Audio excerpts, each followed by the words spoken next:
আপনাদের একটা ভিডিও দেখাই, দেখুন ম্যাচ শেষে নেইমার মাঠে বসে থাকা একটা প্লেয়ারকে হাত ধরে তুলছেন। না, ব্রাজিলের কোনো প্লেয়ার নয়, বিপক্ষ দল স্কটল্যান্ডের প্লেয়ার।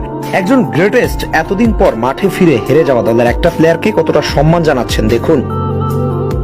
শুধু কি তাই, আপনাদের আরো দেখাই, এই দেখুন কিভাবে প্রত্যেকটা প্লেয়ারের সাথে কুশল বিনিময় আর সান্ত্বনা দিচ্ছেন। এটাই নেইমার জুনিয়র। নিজ দলের প্লেয়ারদের সাথে মিশে গিয়ে যখন মাঠ ছাড়ছেন তখন কেঁদে ফেললেন এই সুপারস্টার।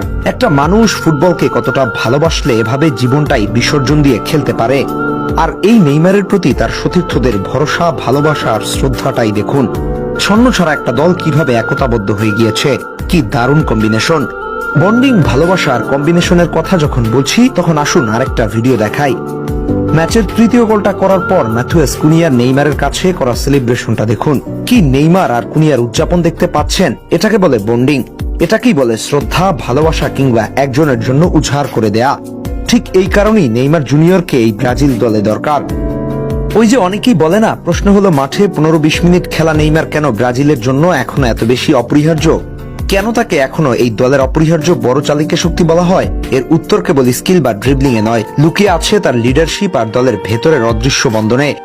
নকআউটে তো নেইমার অনেক বেশি ম্যাচ টাইম খেলবেন, আর তারপরও একজন লিডার কেবল মাঠে নেমে নেতৃত্ব দেন না, মাঠের বাইরে থেকেও পুরো দলকে আগলে রাখেন। নেইমার সেটাই করেছেন, তরুণ খেলোয়াড়দের প্রতিনিয়ত দায়িত্ব বুঝিয়ে দেয়া, কার ভূমিকা কি হবে তার ড্রেসিং রুমে বসে বা টেকটিক্যাল সেশনে ডিকটেক্ট করা, এই কাজগুলো তিনি পর্দার আড়াল থেকে করে গেছেন। মাঠে না থেকেও তিনি সবাইকে বুঝিয়েছেন যে তুমি ব্রাজিলের হয়ে খেলছো, দায়িত্বটা তোমার। এই যে তরুণদের কাঁধে ভরসা দেয়া, এটাই একজন সত্যিকার নেতার কাজ। আর দলের প্রত্যেকটা প্লেয়ারের নেইমারের জন্য ডেডিকেশনটা দেখুন, কিভাবে সবাই দারুণ কম্বিনেশনে চাঙ্গা হয়ে গিয়েছে। ব্রাজিল দলে ভিনিসিয়াস জুনিয়র, এন্ড্রিক বা রাফিনিয়ার মতো বিশ্বমানের উইঙ্গার বা ফরওয়ার্ডের অভাব নেই, কিন্তু তাদের সবার মাঝে যে নিখুঁত সংযোজন দরকার, সেই সূত্রটা কোচ আনচেলত্তির সাথে সাথে নেইমারের হাতেও।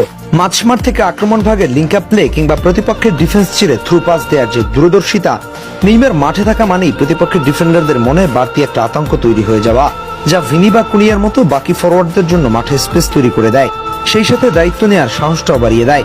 নেইমার ব্রাজিল দলের জন্য একাধারে বড় ভাই, মেন্টর এবং পরম বন্ধু।